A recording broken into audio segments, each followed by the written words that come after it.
കാര്യങ്ങളൊക്കെ ഉണ്ട്. ജോലിയുണ്ട്, ശമ്പളമുണ്ട്, ബാക്കി നമുക്ക് സ്വാതന്ത്ര്യങ്ങളുണ്ട്, ഇതൊക്കെ ഉണ്ട്. പക്ഷെ എന്തോ ഇവിടെ ഒരു കുറവാണ്.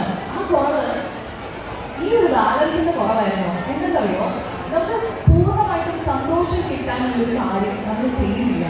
വളരെ പ്രശസ്തമായിട്ടുള്ള ഒരു ജാപ്പനീസ് ബുക്കുണ്ട്, ഇക്കിഗായി. കേട്ടതെന്താ? ഒരുപാട് പേര് വായിച്ചിട്ടുള്ള, ലോകത്തിലുള്ള ഒട്ടുമിക്ക എല്ലാ ഭാഷയിലേക്കും തർജ്ജിമകളൊക്കെ വന്നിട്ടുള്ള അത്ര പ്രശസ്തമായിട്ടുള്ള ഒരു ബുക്കാണ് ഇക്കിഗായി.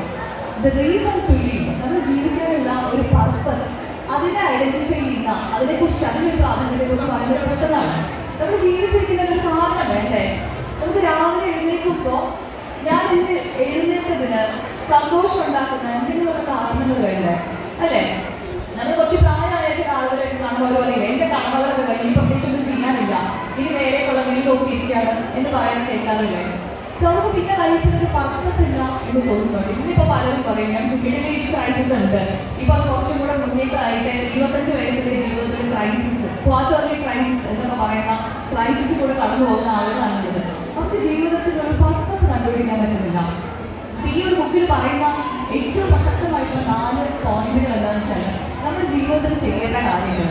ഒന്ന്, നമുക്ക് ഇഷ്ടമുള്ള ഒരു കാര്യം നമ്മൾ ഉറപ്പായിട്ടും ചെയ്യുന്നുണ്ടായിരിക്കണം.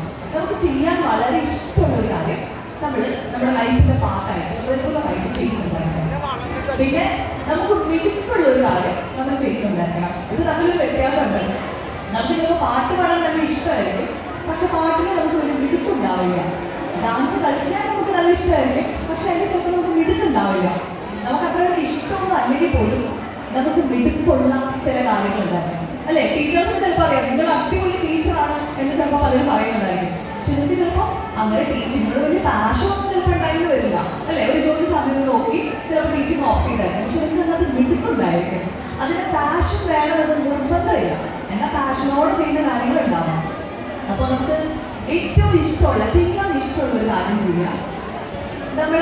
നമുക്ക് മിടുക്കുള്ള ഒരു കാര്യം ചെയ്യാം. പിന്നെ എന്താണെന്ന് വെച്ചാൽ, നമുക്ക് ലോകത്തിന് വേണ്ടിയിട്ട് ഗുണം ഉണ്ടാവുന്ന എന്തെങ്കിലും കാര്യങ്ങൾ ചെയ്യാം. നമുക്ക് വേണ്ടിയിട്ട് ചെയ്യുന്ന കാര്യങ്ങളായിക്കോട്ടെ, പക്ഷെ അത് ഏതെങ്കിലും തരത്തിൽ സൊസൈറ്റിക്ക് ഒരു ഗിവിംഗ് ബാക്ക് ആയിട്ട് സൊസൈറ്റിക്ക് കൊടുക്കാൻ വേണ്ടിയിട്ടുള്ള ഒരു കാര്യം, സമൂഹത്തിന് ഗുണമുള്ള ഒരു കാര്യം ചെയ്യാം. ഇതൊക്കെ മാത്രം ചെയ്തുകൊണ്ടെന്നാൽ പോരാ. എനിക്കിഷ്ടമുള്ള കാര്യം, എനിക്ക് സന്തോഷമുള്ള കാര്യം, എനിക്ക് മിടുക്കുള്ള കാര്യം മാത്രം പോരാ. പൈസ വേണ്ടേ ജീവിക്കാൻ?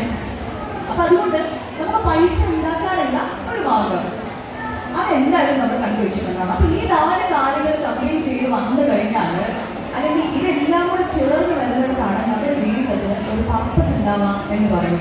പക്ഷേ ഒരു ആർട്ടിസ്റ്റിന്റെ ഏറ്റവും ബ്യൂട്ടിഫുൾ ആയിട്ടുള്ള കാര്യം എന്ന് പറഞ്ഞാൽ, മിക്കപ്പോഴും ഈ എല്ലാ കാര്യങ്ങളും അവരുടെ ആർട്ടിൽ ചേർന്ന് വരാൻ സാധ്യതയുണ്ട്. നമുക്ക് മിടുക്കുള്ളൊരു കാര്യം, നമുക്ക് ഇഷ്ടമുള്ളൊരു കാര്യം, ചിലപ്പോൾ അത് തന്നെ നമുക്കൊരു മണി സോഴ്സ് ആയിരിക്കാം, അത് തന്നെ സൊസൈറ്റിക്ക് നമ്മുടെ സൈഡിൽ ഒരു ഗിഫ്റ്റ് ആയിരിക്കാം. അതാണ് ആർട്ടിന്റെ, ലിറ്ററേച്ചറിന്റെ ഒരു ബ്യൂട്ടി എന്ന് പറയുന്നത്.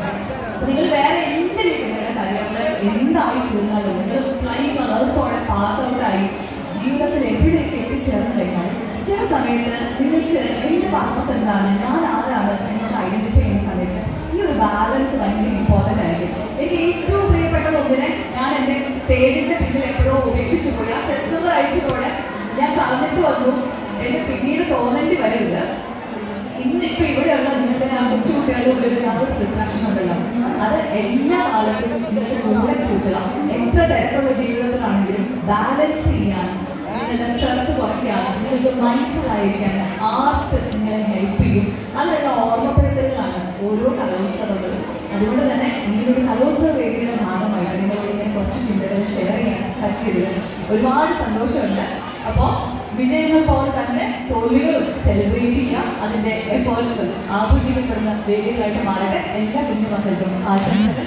ബ്യൂട്ടിഫുൾ ആയിട്ട് ഇങ്ങനെ കോർഡിനേറ്റ് ചെയ്യുന്ന കോട്ടൂർ മോഡേൺ ഹയർ സെക്കൻഡറി സ്കൂളിന് ആശംസകൾ. എൻ്റെ കുട്ടി പഠിക്കുന്ന സ്കൂളാണ്, നിങ്ങൾക്കറിയോ? കുറച്ച് പേർക്കെങ്കിലും അറിയാമായിരിക്കും അല്ലേ? ചക്കപ്പാടത്തിലെ എൻ്റെ മകൾ ആമിയുടെ സ്കൂളാണ്.